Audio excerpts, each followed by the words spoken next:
Hello बच्चों, let's read the question. The north pole of bar magnet is move towards a coil along the axis passing through the centre of the coil and perpendicular to the plane of the coil.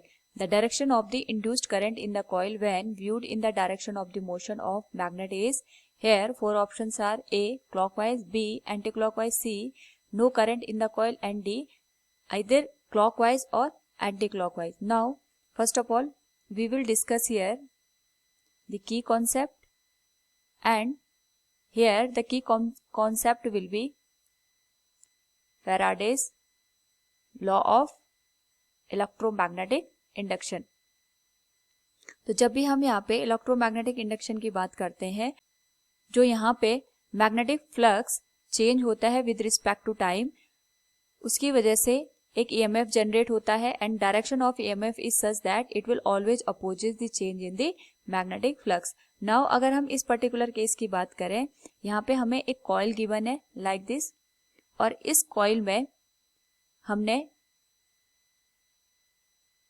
Perpendicularly एक bar magnet को insert किया है. तो जो bar magnet है हमारे पास, उसमें जो नॉर्थ पोल है उसको हम कॉइल की साइड मूव करवा रहे हैं. It will be north pole and it will be south pole. So जैसे हम इसको यहाँ पे कॉइल की साइड मूव करवाते हैं, एक तरीके से हम ये कह सकते हैं जैसे जैसे मैग्नेट यहाँ पे कॉइल के पास आएगा, हेयर मैग्नेटिक फील्ड ऑफ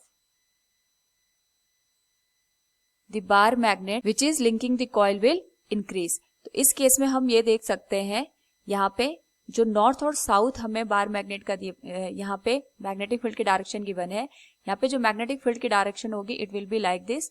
यानी अगर हम बात करें नॉर्थ से, तो आउटसाइड दी बार मैग्नेट जो मैग्नेटिक फील्ड की डायरेक्शन होगी ये आउटवर्ड होगी. यानी अगर हम इस केस में देखें तो जो मैग्नेटिक फील्ड की डायरेक्शन है from the bar magnet it will B downward. और यहाँ पे साथ में जो मैग्नेटिक फील्ड है it is increasing. Magnetic field के इंक्रीज होने के साथ साथ यहाँ पे फ्लक्स भी इंक्रीज होगा, और इस फ्लक्स के इंक्रीज होने की वजह से यहाँ पे कॉइल में ईएमएफ इंड्यूस्ड होगा. इस ईएमएफ की वजह से यहाँ पे करंट इंड्यूस्ड होगी, और इस करंट की डायरेक्शन यहाँ पे सच दैट होगी कि वो यहाँ पे जो इंक्रीजिंग मैग्नेटिक फ्लक्स है उसका अपोज कर पाए.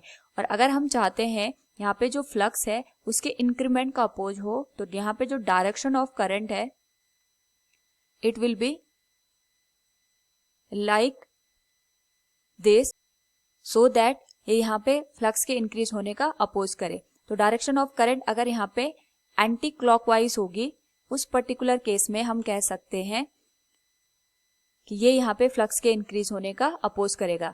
लाइक अगर यहाँ पे करंट एंटी क्लॉकवाइज डायरेक्शन में मूव करेगी तो जो मैग्नेटिक फील्ड इसके थ्रू यहाँ पे इंड्यूस्ड होगा या प्रोड्यूस होगा, उसकी डायरेक्शन यहाँ पे जो बार मैग्नेट का मैग्नेटिक फील्ड आ रहा है उसका अपोज करेगा. So we can say here from the given option the direction of current induced in coil will be in anti-clockwise direction. Option B will be the correct answer. Hope all you understood it. Thank you and best of luck.